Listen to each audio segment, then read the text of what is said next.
Chris with Dirt Road Life. We are day 2 of the regular deer season here in New York. We are sitting in the tower blind that my dad and I built approximately 20 years ago. Already had 3 deer come through here, loop around this morning. Got the food plot out there with the switchgrass screen growing up around that we planted earlier this year. Had a pretty decent buck come out in that corner earlier yesterday morning. Worked his way right along the edge of the field.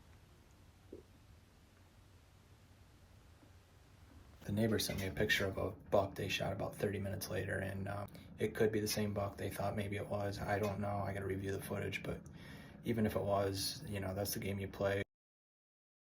But it was a nice buck either way. Congrats, Scott, and hopefully a bigger one steps out for us and it pays off on us passing.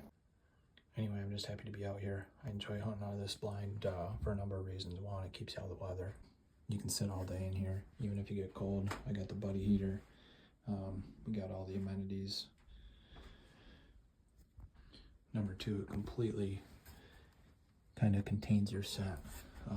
Yesterday that buck was downwind over here. Today the winds switched and those doe were downwind, and they didn't bother a bit either. Another reason is I can cover the majority of my property from this one stand. I can shoot all the way over to the food plot. Like I said, they've been feeding out in this green field that used to be my pasture.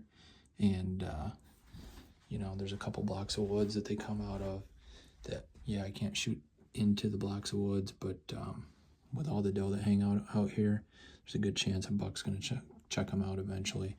I actually had 14 doe for 6 hours yesterday feeding in my food plot.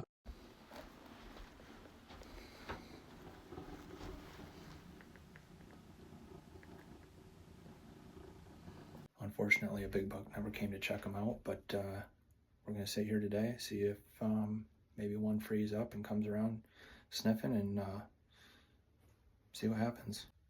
The biggest reason I like sitting in the stand, though, is because I'm usually wore out after archery season. I usually take almost a full month off, and I'm hunting all over from PA Public all the way to everywhere in between, and you know, I don't have the luxury of this except for opening day here in New York, so or opening weekend. I usually set it, I'll be in a tree stand the rest of the week on a different property, and so I enjoy it while I can and take advantage of it. But anyway, I hope you guys have a good hunting season. Be safe, knock down a big one, and we'll catch you guys later.